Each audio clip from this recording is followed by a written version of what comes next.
Water is the most boring product on the planet. There's nothing special about it. There's no taste, no flavor, it looks the same, it smells the same. If you pick up any water bottle off the shelf, it's going to be nearly identical. There's almost no difference. So how did a company selling canned water go from a business that nobody would invest in to a billion-dollar brand in just 5 years, competing against the largest drink companies in the world? Everyone thinks it's because of the can. The can stands out because every water bottle looks the exact same. But the can is not the reason they're successful. It's all part of a much larger story, a meticulously thought through plan executed to perfection. So the question is, how did a brand with a skull on it become so popular? This is Mike Cesario. He's the CEO of Liquid Death and arguably the brains behind the entire company. He essentially spent his whole career in advertising, and he kept noticing the same common trend in marketing. Why aren't healthy brands marketed in the same fun way that unhealthy brands are marketed? I mean, just look at all these water commercials. They're always the same. Somebody drinking out of an ice-cold water bottle, somebody in the Swiss Alps near some ice-cold mountain spring. It's always cool and refreshing, right? There's nothing fun about it and nothing unique. The idea is simple. Water quenches your thirst. Nobody wanted to invest in a company that sold water in a can. Everyone thought it was a terrible idea, which makes total sense if you look at the name. What sane person is going to buy a drink called Liquid Death, and what retailer is going to want to stock that on their shelves? The thing is, Mike had a ton of experience doing unorthodox marketing campaigns, specifically viral marketing campaigns. So back in 2018, he did something pretty ingenious. He couldn't get anyone to buy into his vision, so he scraped together a few $1,000s to put together a viral ad. The idea was simple. Take water, something that hasn't changed in thousands of years, something associated with peace and tranquility and hydration, and make it violent. So he films this really polarizing ad, where the whole focal point is that water isn't safe. It's actually the deadliest stuff on earth. And the end of the ad pans out to reveal the woman talking has actually been waterboarding someone the entire time, which funny enough is actually Mike on the table. And guess what? The ad blows up. Suddenly people are trying to buy it, retailers are trying to order it to put it in their stores, and there's actually a bit of a small following for the brand that doesn't even exist yet. This ad ended up being exactly what he needed to get the company off the ground, because people realized, wait, people actually want this canned water stuff. So he was able to raise about $150,000 from various friends and family and people he'd worked with in the past to get an initial production launch off the ground and actually make some product. Fast forward to 2023 and the company's raking in hundreds of millions every single year. They're no longer just a water company. They've got entire beverage lines, they've got a merchandise store, they're huge. And they've got this cult following all over social media. I mean, just look at all these water brands. They're all the exact same. Corporate marketing. Liquid Death is everywhere now. Music festivals, NASCAR, celebrity sponsorships, they're all over. A lot of people think that this company's just some lucky outlier, that there's no logical explanation for their success. I mean, they're selling an item that looks the same, that tastes the same in an industry dominated by a few corporations that own pretty much all of the beverage brands. If you want to sell water, I can tell you one thing. You're not going to beat the competition on the basis of your product simply being better. There's just not enough differentiation in water. You're not going to outsell Coca-Cola or Nestle because you have a can with mountain spring water in it. That's just not enough of a differentiator, and Coca-Cola is able to do that better than you can. So really, everything comes down to execution and marketing. And there are 4 things Liquid Death did to blow up. Number 1, they subscribe to this channel. No, they actually don't, but you should if you don't want to miss our next video. The real number 1 is branding. It's the first thing that stands out when you look at the company. Water looks the exact same, so if you see a giant can with a skull on it that says Liquid Death nestled by all of the other water bottles, you're probably going to pick it up just to see what it is. In retail, that's pretty much everything, because you need a way to stand out and you need a way to retain shelf space. And if people are coming in, picking up your product and buying it, there it is. I don't know about you, but pretty much every time I go to the store, about 80% of the time I pick something off the shelf, it's going in my basket. The packaging is another huge part of the brand. Cans, not plastic. The fact that they've completely disassociated themselves from water, one of the most stagnant and boring industries on the planet, is a huge win from a marketing perspective, because there's nothing fun about buying water, and somehow they've made buying water fun. And plastic accounts for about 97% of the entire bottled water market. So if you're the only water brand on the shelf in an aluminum can and not a plastic water bottle,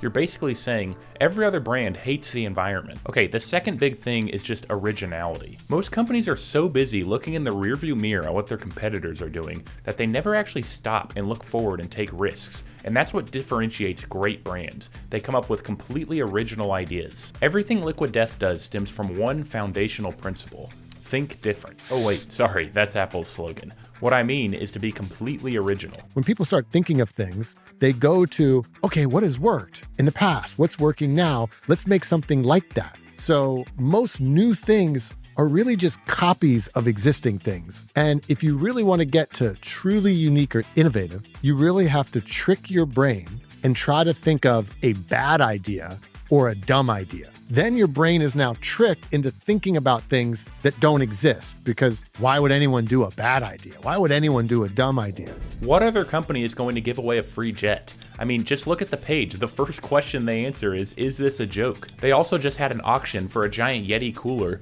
that looks like a casket. And by the way, it sold for about $68,000, which just proves again about their cult following. People actually care about this memorabilia. I mean, they literally have an entire merchandise store for their fans. I don't know about you, but I can't think of another beverage company that does that at this level. Nobody's gonna get excited about wearing a Dasani shirt. The third thing they do really well is this whole idea of pattern interrupting and humor. Everything the company puts out is designed to get you to stop and pause. The whole idea is to entertain you. How can they keep you from scrolling past? How can they keep you from skipping the ad? It's not product marketing, it's all brand marketing. There's nothing special about their product other than it's in a can and they don't use plastic. The water is just from a mountain spring. So if there's no differentiation between Dasani and Evian and Liquid Death, why do people buy this can over a plastic water bottle? Well, the whole idea is that you'll associate their brand with good feelings. So next time you go buy water, you look at all the other plastic water bottles and you see Liquid Death and you think, man, that brand made me laugh. I like that brand. I'm gonna buy their water. It's about earning your trust, and they use that trust to convert to a purchase. And this goes into my fourth point.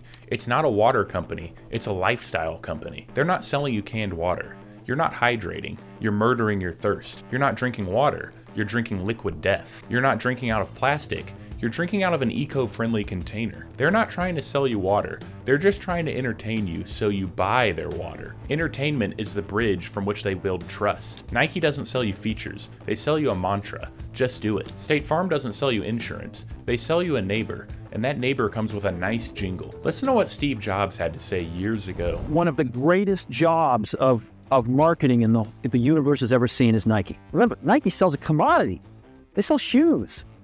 And yet, when you think of Nike, you feel something different than a shoe company.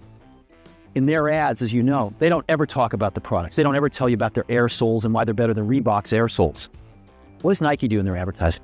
They honor great athletes and they honor great athletics. That's who they are. That's what they are about. This is pretty much Liquid Death's whole mantra, but what people don't realize is that they're actually stepping into the next iteration of the company. They're applying these same principles to new beverage lines. They're now competing against the soft drink industry with this new low sugar alternative, and the whole premise behind their marketing campaign is that sugar is the equivalent of smoking, and you'd be better off giving kids cigarettes than giving them sugar. If you're gonna drink a ton of sugar, you might as well smoke a ton of cigarettes too.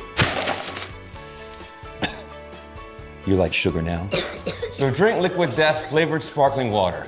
And it's working, just like it did with their initial water campaign. It's taking a really polarizing approach to marketing and using the shock and awe factor to completely flip the script on the entire industry. Can you name another company that's gonna run an ad like this? Coke's got polar bears and Pepsi has celebrities. And then you've got Liquid Death way over here. The goal is simply to be a fun and relatable brand and not another mega corporation. Now, just to be clear, I'm not saying you should take the most polarizing stance to market your product. I actually think that's a really bad idea. The key is to be original. Come up with original ideas and original campaigns. Don't just copy what your competitors are doing. I do think Liquid Death is like right on the edge of edginess, and it could come back to bite them down the line, but it hasn't yet. I'll just end with a quote from Steve Jobs and Mark Fishburne. The most powerful person in the world is a storyteller.